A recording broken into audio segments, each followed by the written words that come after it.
So last time I told you guys I got a new car and that I would show you guys that next time. That next time is today, so here we go. Okay, so I got a new daily and I should have taken a picture or a video of when I was taking delivery, but here it is.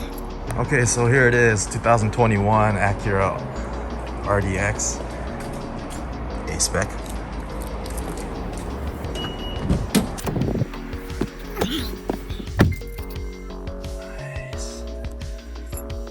Nice clean interior. Let me turn it on. Yeah, so I'm able to change driving modes by turning this knob. Sport Plus, baby. I mean, compared to my slow RSX, 272 horsepower, 280 torque. So, it feels good. It pulls. I think it was 2.0, 2.4 turbo. It's a little dark, but I love the interior. So I think I would say that the overall drive quality, I tested the TLX A-Spec, this RDX A-Spec, and I just love this one. It just felt a lot more comfortable. The TLX, on the other hand, it was way too small. Not as comfortable drive feel, so ended up going with this RDX. Pretty happy with it. And I gotta show you one of my favorite parts about this car. Jewel eyes for fogs and front mount intercooler.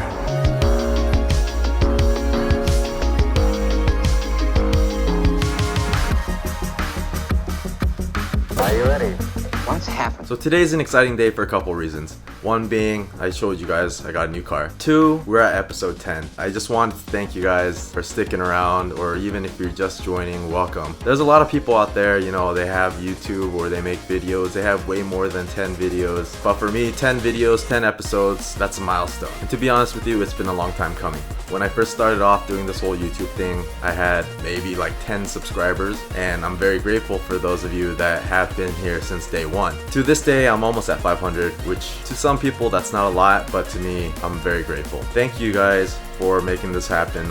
You know, keep asking me questions, supporting me, and you know, coming through. And it's one of those things that kind of make you want to keep, you know, going. So thank you. And the third thing, exciting day because last episode we got done doing all the panels, or almost all the body work for the car. So now we go on to slapping some color on it. So what I'm going to be doing to get the color on the car is not paint, as most people would know, you know, is like the traditional method of changing the car's color. For those of you that don't know, I'm vinyl wrapping the car, and I have been vinyl wrapping since, you know, version 1. For those of you that don't know what vinyl wrapping is or vinyl wrap is, it's basically you're taking a huge colored sheet of sticker, or sometimes a digital media piece of art, and basically you're slapping it onto the car, and hence taking vinyl and wrapping. So a little backstory about me vinyl wrapping is that for version 1 I got a new lip kit for the RSX, and I wanted to I needed to match the color of the lip kit to the color of the car, and at that time I didn't really want to take the time to get it painted. And so my friend Andre at Skyline Tin Shop, at that time till this day, he does do vinyl wrapping, and so I went to go check out what kind of colors, you know, he offered. I ended up finding a color that I thought matched to the current color of the car when I had version 1. Little did I know that the color in a lighted garage compared to the color when outside was a little different. So the color that I chose to wrap the lip kit in did not match up with the color of the actual car, at least in the sunlight. So that is when I decided,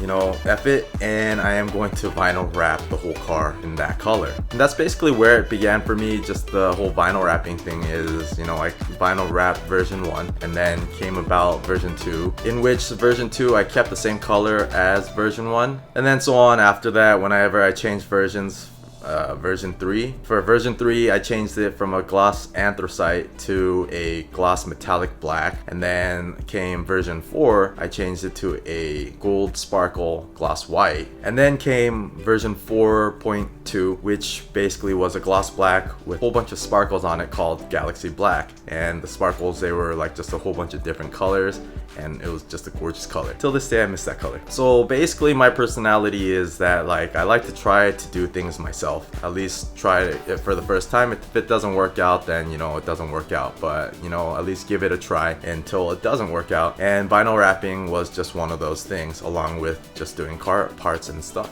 And that just being me, that's just how I learn. I have to experience it, try it myself, and just learn it. And if it doesn't work out, it doesn't work out. And that's how vinyl wrapping came to be. I'm not the best at it, but you know, it gets the job done, and people can't even tell the difference between if it's vinyl wrapped or painted. So with that being said, no more me talking. Actually, I'm probably going to talk a little more throughout this video. All right, it's time to pour up your favorite glass of, you know, whatever it is you like to drink, whether if it's water, grape juice, apple juice, soda, whiskey, and sit back and get going. My name is Yoon, and this is Isabel version 5 Unicorn and whiskey.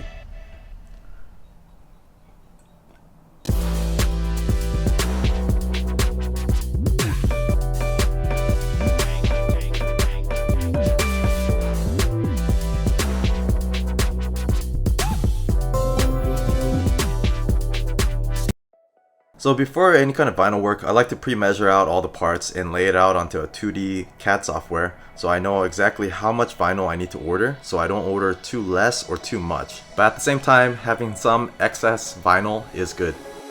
And then we ordered the vinyl comes in, and just before we get started, I want to say this is more of a review and not like a promotion or a paid promotion or anything. For me, my preference or personal choice of vinyl is 3M. So when I first started vinyl wrapping, I started off by using 3M's 1080 series vinyl wrap. For me personally, I found their vinyl wrap to be just a little more comfortable and easier to work with, because that is what I did start off with. And don't get me wrong here, I have tried a whole bunch of other different brands of vinyl wrap, and they are fantastic.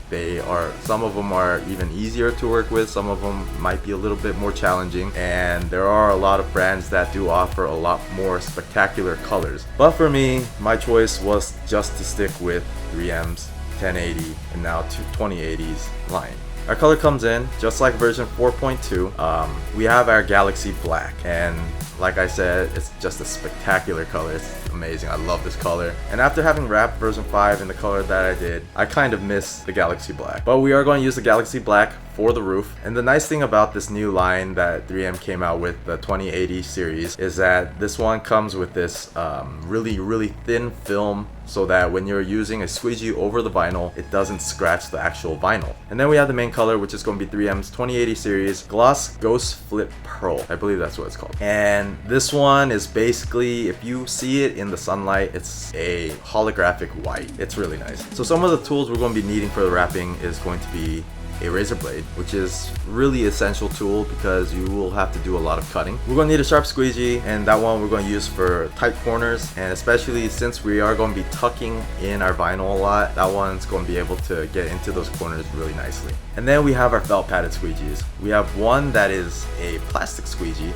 that has a felt cover on it, and we also have a rubber felt padded squeegee, and this is going to be our main squeegee that we're going to use to apply onto the big surfaces. And then this is my first time using Knifeless Tape. The name actually explains itself, and basically it's a tape that you apply before applying the vinyl. It allows you to basically cut the vinyl after applied without actually having to lay a razor blade onto the car. And last but not least, we have our heat gun. This is also a really essential tool because it's going to allow us to actually form the vinyl, and what the heat will actually allow the vinyl to stretch so we can get it onto more tighter and more contoured surfaces.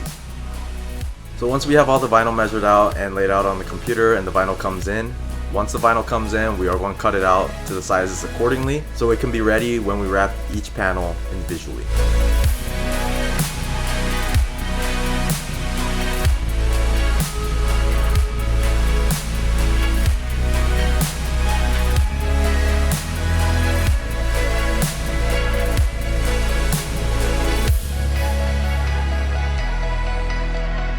So before we get onto vinyl wrapping, we're going to remove all the panels off the car, and we're going to remove the bumpers, side skirts, basically anything that we can take off, well, easily. And then we're going to prepare the car for a good wash so that once we lay down the vinyl, it goes onto a clean surface.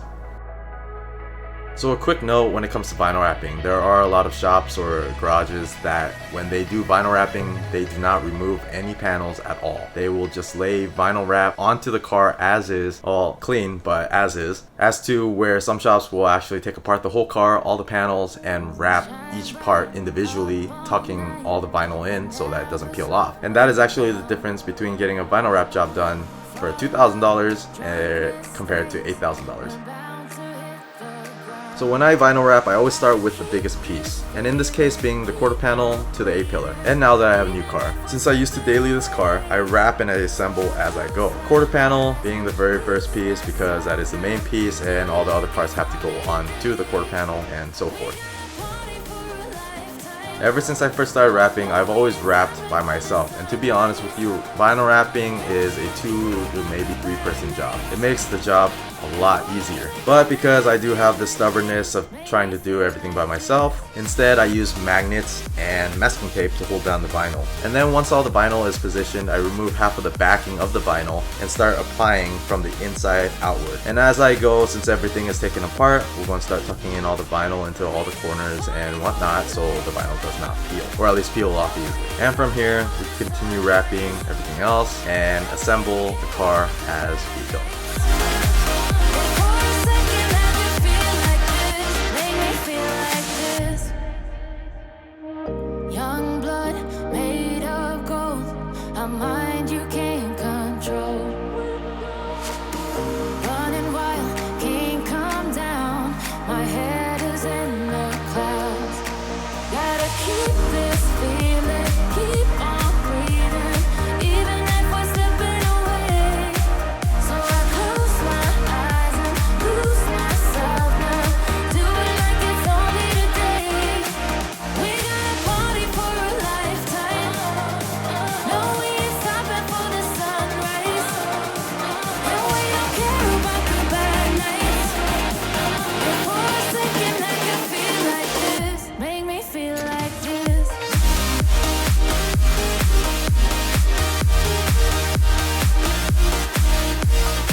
Before we get into wrapping the rear bumper, and our custom exhaust that we made sticks out a little past the bumper, we don't want the carbon coming out of the exhaust or the heat ruining the wrap. So before we get on to wrapping the rear bumper, we're going to make a heat guard that protects the rear bumper from the exhaust. And to do so, we're going to take an aluminum composite panel or a sheet of it, and what we're going to do is we're going to curve it and round it to shape, and then we're going to cut it accordingly so that it fits perfectly right above the exhaust and right into the bumper. And of course, we need to have that nice accented piece just like the roof and other parts.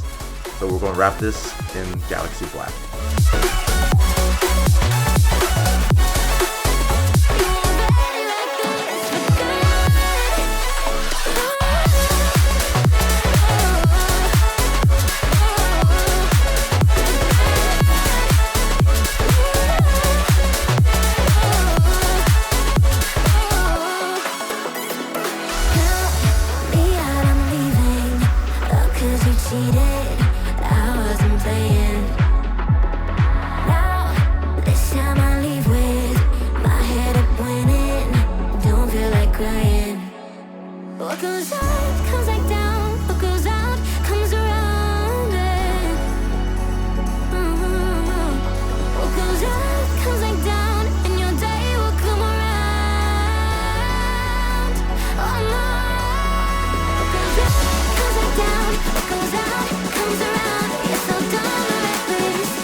The year is 1991. Birds and people are living together in seemingly perfect harmony, until one day a young man catches fire. This is Phoenix.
You see the truth behind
Alright, before we get into the outro, I just want to say one more thing. I am trying to start my own brand, and actually I've tried starting my own brand before, which failed, but don't give up. And so we got, of course, Hanger 90. So I'm gonna start rolling out merch. I don't know when, but hopefully soon. Yeah, so if you guys are interested, be sure to follow hanger.90 or Instagram. I'll keep updates on that, more merch, and especially I want to do giveaways. I want to give out stuff for you guys. You know, I want to show my gratitude for your support, but at the same time, if you guys are ever interested in, you know, grabbing some merch, that would support me, and I would greatly appreciate that. So Hanger 90, baby. Alright, so we got most of the car wrapped today, almost all in one color, and we do have those accents in there as well. And one part we did not get to was the front bumper. I did run into a little bit of complication with that, so that one's gonna have to come a little bit later or next time. But yes, episode 10, and to me that means a lot. As always, I want to thank you guys for your support, and you know, just watching my videos, following me, even just hitting me up, asking me questions and whatnot. As for celebration, episode 10, milestone for me. Oh no, guess that's it. So if you like this video, give it a thumbs up. If you aren't already, subscribe, because we got a lot more to come. Follow me on Instagram at emi.yoon for updates to view my past builds. You can check them out on my posts, if not on my story highlights. And even if you have any questions, just feel free to hit me up. And I always have some other stuff on there as well. I don't know if you guys are interested in that, but as always, thank you guys. I appreciate you guys. I'll see you guys very soon.